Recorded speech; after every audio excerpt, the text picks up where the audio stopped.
sur YouTube, I'm back. I think you meet your must in life. No, you rarely do. You don't do what's necessary. You do what's necessary, yeah. But you meet your must. Like we must have something traced in front of us or something, because at one point it comes with so much ease. So much, everything you're gonna do is gonna come with very much ease. Must be something, a path laid down or something that we have to discover. You know, this is the mystery. If I don't find mystery in my life, with my life, what else there is? If I can't live my dream, what else there is? What are we destined to do? Just work our jobs and come home and pay our bills, and that's life? No, there's something else. You do that, yeah, I encourage you to do it. Yeah. But for sure, we gotta do something with our life, but there's something more vibrant up there, and many of us are getting in touch with it. You know, it's hard. Love is the meaning, yeah. What's the real meaning of life? You know, this morning I was looking outside and I was asking myself that question. Why are we here? You know, why? There's got to be something very divine with us. On top of it, not only why are we here, but we're left to ourselves. Like there's no supreme being on a cloud watching over us. I doubt that very much. I think the divine, it's in each and every one of us, and once we take our responsibility and we step into our role of co-creator, we can easily make sense of this life, make sense of our presence here. But many of us are gone astray and have lost their way, so it's very hard. When you have lost your way, when you don't know who you are, it's very hard to identify with the whole, very hard to identify with what you are, you know, because the goal in there is to really get in touch with who you are. Anyway, me, this is my quest all the time. You know, this is the reason of my presence here. I don't come here just to entertain. I come here to make a reflection.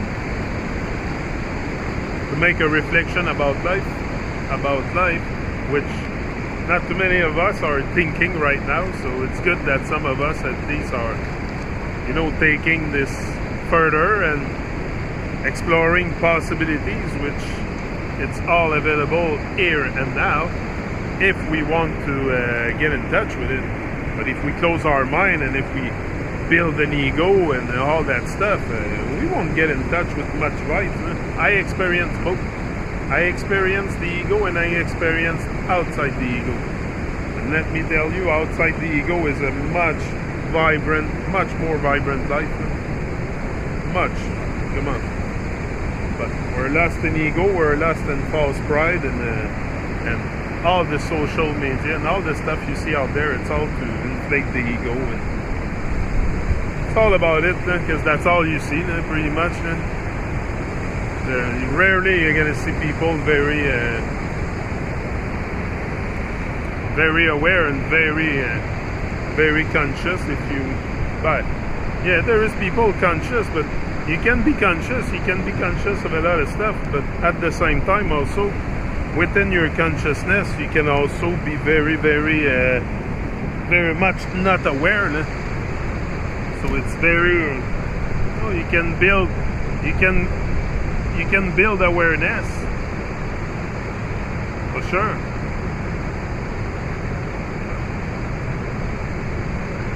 Anyway, to me it comes with seeking what's going on here. You know, if we're incapable to ask questions, I watched the debate. You know what I think I'm gonna do? I'm gonna take I saw a debate with Lady Bravo and his friend, what's his name, Joe Rogan. I think I'm gonna take that video and I'm gonna reply to it on the Truman Show. I'm gonna give my version, because Joe seems, I don't know what's going on with Joe Rogan. Like, why does he think so hard that the government is saying the truth? Like, he knows they're lying. You know, the worst is we all know that they're lying on many levels. Many levels they're lying. So why aren't we able to even make sense of what they give us as truth? You know, we live in a society where lies becomes truth. Crazy, but that's what it is. That's what it is. Crazy stuff. Madness, pure madness. If you ask me, it's pure madness. We're gone so far down the path of retardation. It's becoming pure madness because our eyes are so shut. You know, we shut our eyes even to ourselves. It goes far. You know, we have to start also respecting the earth, but respecting the place where we live. But that starts also with starting to respect yourself. Once you respect yourself, you respect your environment. You're gonna get a much higher glimpse, a bigger glimpse of who you are. I don't know. To me. But people the thing is, we're becoming very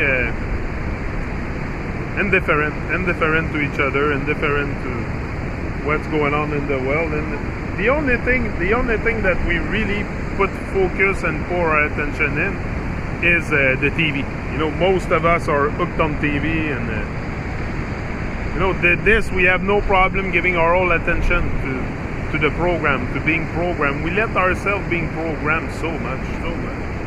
And voluntarily, you know, because they don't come and knock at your door and say, hey, you want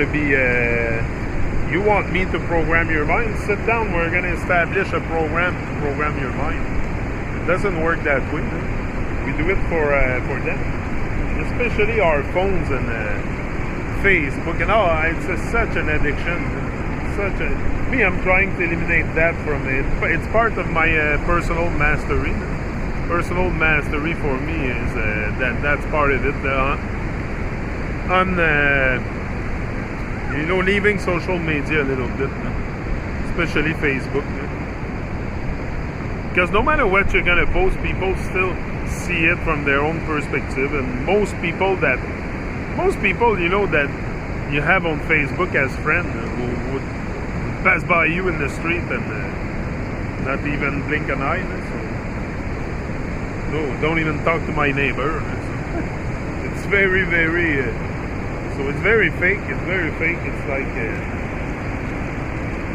but we keep the hope, hoping people can one day, I don't know, use it for the right purpose, maybe. I don't know what's the right purpose.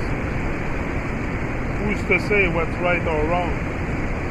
But I feel that there is something not totally right. Same like when they tell us that the earth is moving and I don't feel nothing.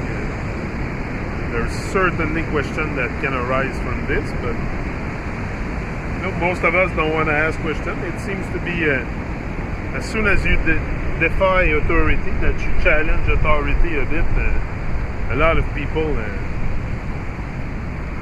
because it's too painful probably to realize that you've been fooled all your life, to realize that. But there's one thing I noticed on the debate of Eddie Bravo and